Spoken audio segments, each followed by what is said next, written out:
తెలంగాణ రాష్ట్రం 2 కుటుంబాల కబంధ హస్తాలలో నలిగిపోతుందని ఎంఆర్పీఎస్ వ్యవస్థాపక అధ్యక్షులు మందకృష్ణ మాదిగ విమర్శించారు.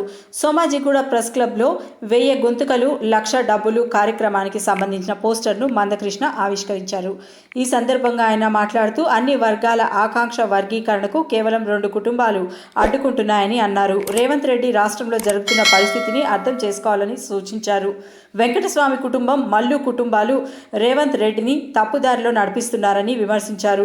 2 కుటుంబాలకు చెందిన వారికి ఉప ముఖ్యమంత్రి పదవి, ఎంపీ, ఎమ్మెల్యే పదవులు ఇచ్చి రేవంత్ వారి దారిలో నడుస్తున్నారని ఆరోపించారు. వారిని నమ్ముకుంటే కాంగ్రెస్ పార్టీతో పాటు వ్యక్తిగతంగా రేవంత్ పదవికి కూడా గండం తప్పదని హెచ్చరించారు. వర్గీకరణ చేస్తే మాదిగల సానుభూతి కాంగ్రెస్కు పెరుగుతుందని చెప్పారు. వర్గీకరణ చేయకపోతే కాంగ్రెస్ పార్టీ తగిన మూల్యం చెల్లించుకోక తప్పదని హెచ్చరించారు.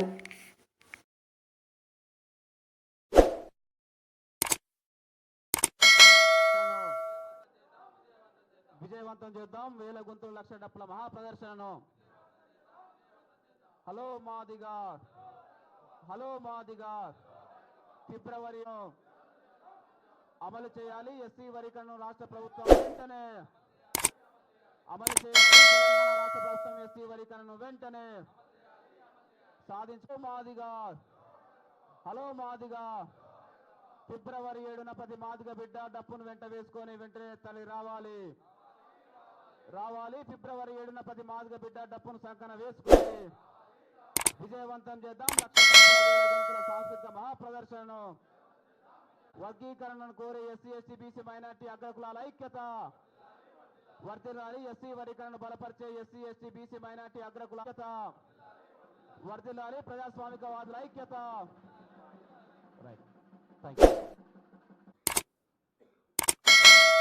ప్రెస్ మరియు ఎలక్ట్రానిక్ మీడియా మరియు సోషల్ మీడియా మిత్రులందరికీ ఉద్యమ నమస్సులు.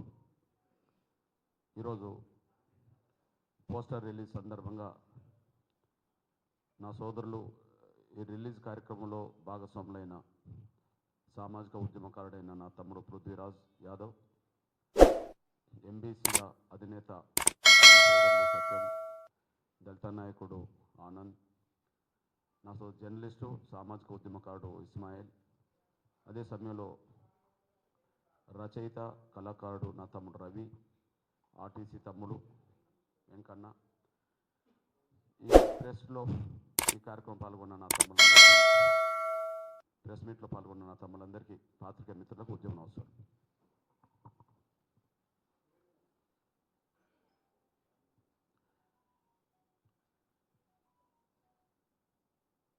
ఫిబ్రవరి 7న హైదరాబాదులో నిర్వహించబడ్డ లక్షలాది డప్పులు, వేలాది గొంతుల కళాకారుల పాటలు, కోట్లాది మంది ప్రజల ఆకాంక్షలు అనే 3 అంశాలను దృష్టి పెట్టుకొని ప్రపంచంలో ఇంతకుముందు ఎన్నడూ జరగని, భవిష్యత్తులో జరగడానికి అవకాశం లేని లక్షల డప్పులతో ఒక సాంస్కృతిక ఉద్యమం జరగబోతుంది. ఆ ఉద్యమంలో వర్గీకరణ అమలు చేయించుకొని బిడ్డల భవిష్యత్తును కోరే మాదిగలందరూ ఖచ్చితంగా ఇంటికో డప్పును ప్రతి ఒక్కరూ సంకనేసుకొని హైదరాబాద్ చేరాలని నేను ముందుగానే పిలుపునిస్తున్నా. మాదిగలతో పాటు దళితుల్లోనే మిగిలిన 57 కులాలు కూడా మాల వర్గం సంబంధించిన కొంత స్వార్థపరులు తప్ప మిగిలిన 57 కులాలు, అంటే మాదిగలతో పాటు మిగిలిన మొత్తం 58 కులాలు ఖచ్చితంగా ఈ సాంస్కృతిక ఉద్యమంలో భాగస్వాములు కావాలని కోరుతున్నాను నేను. అదే సమయంలో ఇప్పుడు సమాజం దృష్టికి 2 అంశాలు ఎక్స్పోజ్ అయినాయి. లక్షల డప్పులు, 1000 గొంతులు అని. ముందుగా మేము ప్రకటించింది 1,00,000 డప్పులు, కానీ అవి లక్షల డప్పులుగా మార్చాం. 1000 గొంతులు అనేది కేవలం కళాకారుల గొంతు నుండి వచ్చే పాటలను దృష్టి పెట్టుకొని 1000 మంది అని దృష్టి పెట్టుకున్నాం. కానీ దానికి మూడోది యాడ్ చేస్తున్నాం. కోట్లాది మంది ప్రజల ఆకాంక్ష ఇది. ఇది మాదిగల 57 కులాల డిమాండ్. అది న్యాయం. దాన్ని సమర్థించి పాటలు పాడే వాళ్ళు మాదిగలే కాదు, వేలాది మంది కళాకారులు అన్ని వర్గాల్లో ఉన్నారు. మనం చూస్తూనే ఉన్నాం, ప్రజల్లోకి వెళుతుండ్రు. మూడోది ఎస్సీ వర్గీకరణ ఉద్యమ డిమాండ్ లక్ష్యాన్ని మాలయేతర సమస్త సమాజం మొత్తం వర్గీకరణ జరగాలని ఆకాంక్షిస్తున్నది, అందుకు మద్దతు ఇస్తున్నది. పరిణామాలన్నీ సాక్ష్యంగా ఉన్నాయి. ప్రస్తుతం తెలంగాణ గురించి మాట్లాడినా, తెలంగాణలో ఉండబడే మొత్తం బీసీ సమాజం వర్గీకరణకు సపోర్ట్ చేస్తున్నది. బీసీ ఎంబీసీ ఏ పేరుతో ఉంది. మైనార్టీ సమాజం వర్గీకరణ కోరుకుంటుంది. కారణం ఏంటంటే బీసీలో ఇంతకుముందు ఏబిసిడి ఉండే, కానీ మైనార్టీలకు ఇచ్చిన రిజర్వేషన్లు ఈ గ్రూపులో చేర్చడం జరిగింది. కాబట్టి బీసీలో ఏబిసిడిలో అంతర్భాగం ఉండబడి ఈ గ్రూపులో చేర్చుకున్నది మైనార్టీ సమాజం. కాబట్టి ఎస్సీ ఏబిసిడి వర్గీకరణను ఆటోమేటిక్గా సమర్థిస్తున్నది. అదే సమయంలో ఎస్టీ సమాజం మొత్తం సపోర్ట్ చేస్తున్నది. అగ్రకులాల వ్యవస్థ బ్రాహ్మణ వైశ్య సమాజం నుంచి మొన్ననే, రెడ్డి సమాజం మొన్ననే, అన్ని అగ్రకులాల సమాజించి మొన్ననే మద్దతు ఇస్తున్నారు. వీళ్ళందరూ కలిసి ఎంతమంది అవుతుంది? కోట్లాది మంది ప్రజలు అవుతుంది. అంటే మాదిగల దగ్గర డప్పులు ఉంటాయి కాబట్టి లక్షల డప్పులు, సమాజంలో ఉండబడే పీడిత వర్గాల కళాకారుల హామీ ఇచ్చారు. ఇప్పుడు మీ హామీని గుర్తు చేస్తున్నాం, తొందరగా అమలు చేయమని. మీ పార్టీ పాలసీని గుర్తు చేస్తున్నాం, దాన్ని కట్టుబడమని.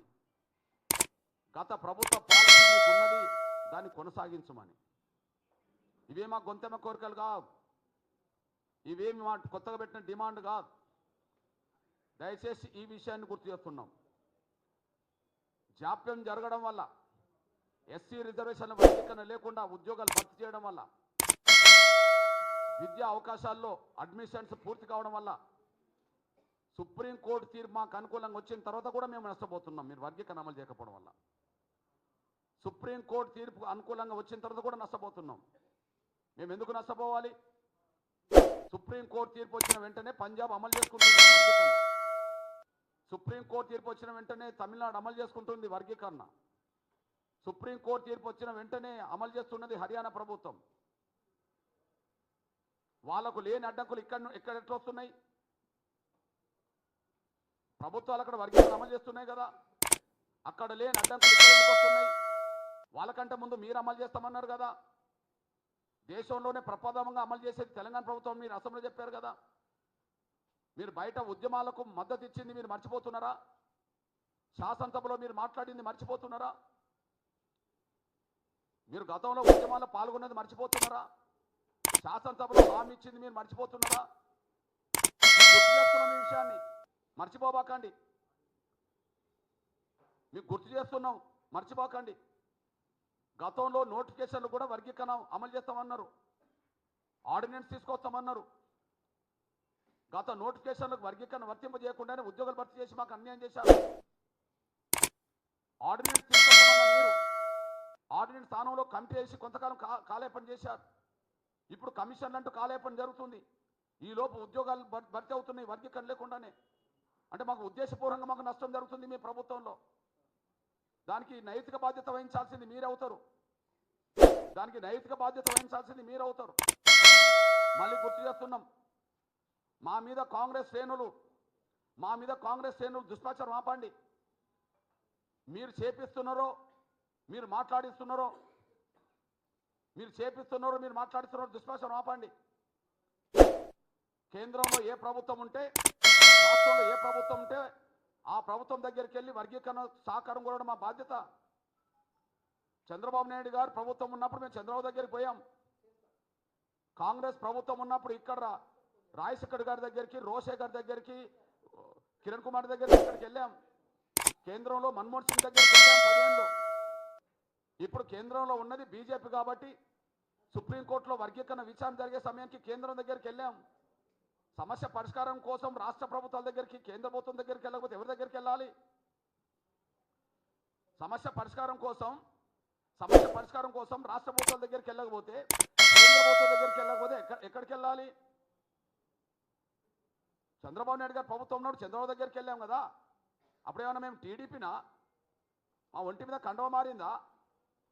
కాంగ్రెస్ ప్రభుత్వం ఉన్నప్పుడు రాజశేఖర్ రెడ్డి గారి నుంచి మొదలుకుంటే, రోషయ్య, కిరణ్ కుమార్ నుంచి మొదలుకుంటే, రాహుల్ గాంధీ గారు, మన్మోహన్ సింగ్ గారు, సోనియా గాంధీ గారు అప్పుడు మీకు అండగా నిలబడ్డాం. మేమన్నా కాంగ్రెసా? తెలంగాణ రాష్ట్ర ఉద్యమం నడుతున్నప్పుడు కేసీఆర్ అండగా నిలబడి నిమ్మరసం ఇచ్చాం. అప్పుడేమన్నా మేము టీఆర్ఎస్ఆ? ఇప్పుడేమన్నా మేము బీఆర్ఎస్ఆ? ఇప్పుడు ఎస్సీ వర్గీకరణ మాకు అవసరం. సుప్రీంకోర్టులో న్యాయం జరగాలంటే కేంద్రం అఫిడవిట్ ఇవ్వాలి, వర్గీకరణకు అనుకూలంగా వాళ్ళు ముందుకు రావాలి. కాబట్టి మేము కేంద్రాన్ని కలిసాం, గౌరవ నరేంద్ర మోడీ గారిని కలిసాం. మేము ఎప్పుడన్నా బీజేపీ? ఈ దుష్ప్రచారం ఆపండి.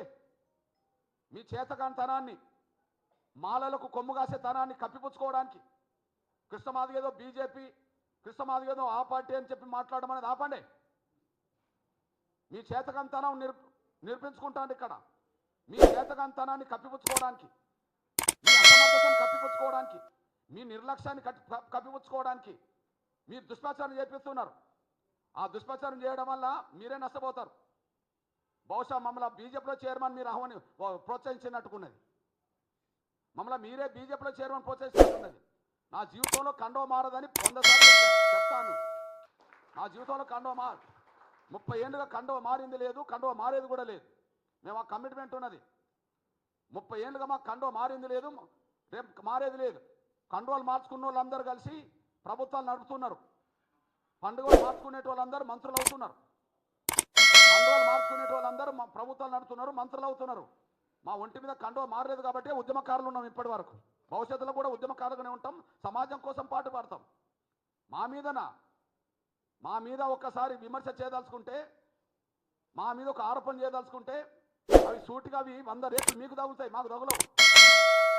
మా మీద ఆరోపణ చేయదలుచుకుంటే, మా మీద నిందలు మోపదలుచుకుంటే సూటిగా అవి మీకు తగులుతాయి, 100 మాకు తగులవు. మేము మా జీవితం, మా ఉద్యమం తెరిచిన పుస్తకం ఇక్కడ. మా జీవితం, మా ఉద్యమం 30 ఏళ్ళుగా తెరిచిన పుస్తకం ఇక్కడ. దీన్ని మినహాయించి ఎవరేం మాట్లాడలేరు, ఎవరేం నిరూపించలేరు. అలా చెప్తున్నా. కండువాలు మార్చుకున్న వాళ్ళందరూ ప్రభుత్వాలు నడుపుతున్నారు, కండువాలు మార్చుకున్న వాళ్ళందరూ మంత్రులు అవుతున్నారు.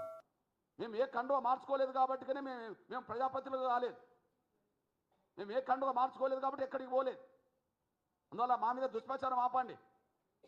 మీ చేతకంతనాన్ని కప్పిపుచ్చుకోవడానికి, రేవంత్ రెడ్డి గారి చేతకంతనాన్ని కప్పిపుచ్చుకోవడానికి, అసమర్థతను కప్పిపుచ్చుకోవడానికి, నిర్లక్ష్యాన్ని కప్పిపుచ్చుకోవడానికి లేనిపోని దుష్ప్రచారం చేయించడం ఆపండి. నువ్వు రా, నువ్వే వస్తావు, రా, ఆహ్వానిస్తా నిన్ను. నేను ఏ పార్టీని పిలువ, రా, రేపు ప్రదర్శనలో నిన్నే పెడతారా? హామీ ఇచ్చింది నువ్వే కదా, అమలు చేయడానికి నువ్వు రా, మాకు అభ్యంతరం లేదు. నేను ఏ పార్టీని పిలువరా? నో నాకు బీజేపీ, నో బీఆర్ఎస్, నో ఇది కాంగ్రెస్ కూడా నాకు అవసరం లేదు. నువ్వు హామీ ఇచ్చినావు, నువ్వు రా, హామీ ఇచ్చినావు కదా. అవును, గౌరవ పెద్దలు నరేంద్ర మోడీ గారినే పిలిచాను కదా కేంద్ర ప్రధానమంత్రిగా. ఒక ఆయన వచ్చాడు కదా, అంతకుముందు చంద్రబాబు నాయుడు వచ్చాడు కదా మా మీటింగ్కు, అంతకుముందు రాజశేఖర్ గారు వచ్చాడు కదా మా మీటింగ్కు. ఓకే, రేపు